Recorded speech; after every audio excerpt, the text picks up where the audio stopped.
Bacaan firman kita hari ini terdapat pada Keluaran pasal 2. Musa lahir dan diselamatkan. Seorang laki-laki dari keluarga Lewi kawin dengan seorang perempuan Lewi. Lalu mengandunglah ia dan melahirkan seorang anak laki-laki. Ketika dilihatnya bahwa anak itu cantik, disembunyikannya 3 bulan lamanya. Tetapi ia tidak dapat menyembunyikannya lebih lama lagi. Sebab itu diambilnya sebuah peti pandan, dipakalnya dengan gala-gala dan ter. Diletakkannya bayi itu di dalamnya, dan ditaruhnya peti itu di tengah-tengah teberau di tepi sungai Nil. Kakaknya perempuan berdiri di tempat yang agak jauh untuk melihat apakah yang akan terjadi dengan dia. Maka datanglah putri Fir'aun untuk mandi di sungai Nil. Sedang dayang-dayangnya berjalan-jalan di tepi sungai Nil. Lalu terlihatlah olehnya peti yang di tengah-tengah teberau itu. Maka disuruhnya hambanya perempuan untuk mengambilnya. Ketika dibukanya, dilihatnya bayi itu, dan tampaklah anak itu menangis. Sehingga belas kasihanlah ia kepadanya, dan berkata, "Tentulah ini bayi orang Ibrani."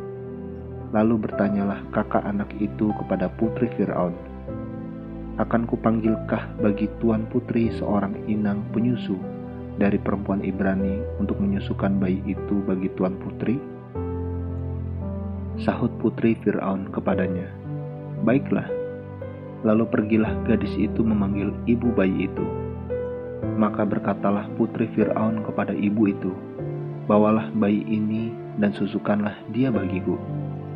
Maka aku akan memberi upah kepadamu." Kemudian perempuan itu mengambil bayi itu dan menyusuinya. Ketika anak itu telah besar, dibawanyalah kepada putri Fir'aun, yang mengangkatnya menjadi anaknya, dan menamainya Musa, sebab katanya, "Karena aku telah menariknya dari air." Ia lari ke tanah Midian. Pada waktu itu, ketika Musa telah dewasa, ia keluar mendapatkan saudara-saudaranya untuk melihat kerja paksa mereka. Lalu dilihatnyalah seorang Mesir memukul seorang Ibrani, seorang dari saudara-saudaranya itu. Ia menoleh ke sana sini, dan ketika dilihatnya tidak ada orang, dibunuhnya orang Mesir itu, dan disembunyikannya mayatnya dalam pasir. Ketika keesokan harinya ia keluar lagi, didapatinya 2 orang Ibrani tengah berkelahi. Ia bertanya kepada yang bersalah itu, "Mengapa engkau pukul temanmu?" Tetapi jawabnya, "Siapakah yang mengangkat engkau menjadi pemimpin dan hakim atas kami? Apakah engkau bermaksud membunuh aku, sama seperti engkau telah membunuh orang Mesir itu?" Musa menjadi takut, sebab pikirnya, tentulah perkara itu telah ketahuan. Ketika Fir'aun mendengar tentang perkara itu, dicarinya ikhtiar untuk membunuh Musa. Tetapi Musa melarikan diri dari hadapan Fir'aun dan tiba di tanah Midian. Lalu ia duduk-duduk di tepi sebuah sumur. Adapun imam di Midian itu mempunyai 7 anak perempuan. Mereka datang menimba air dan mengisi palungan-palungan untuk memberi minum kambing domba ayahnya. Maka datanglah gembala-gembala yang mengusir mereka. Lalu Musa bangkit menolong mereka dan memberi minum kambing domba mereka.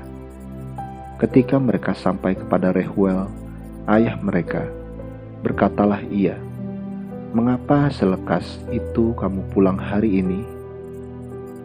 Jawab mereka, "Seorang Mesir menolong kami terhadap gembala-gembala, bahkan ia menimba air banyak-banyak untuk kami dan memberi minum kambing domba." Ia berkata kepada anak-anaknya, "Di manakah ia? Mengapakah kamu tinggalkan orang itu?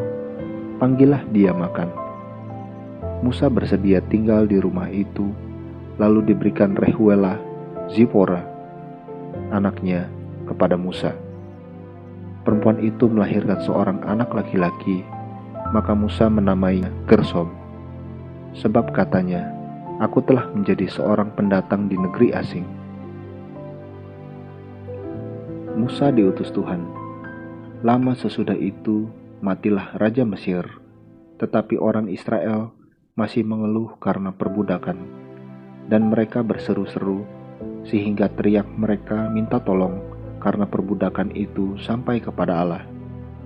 Allah mendengar mereka mengerang, lalu ia mengingat kepada perjanjiannya dengan Abraham, Ishak, dan Yakub. Maka Allah melihat orang Israel itu, dan Allah memperhatikan mereka. Amin. Terus baca firman-Nya, renungkan dan lakukan dalam kehidupan kita. Tuhan Yesus memberkati.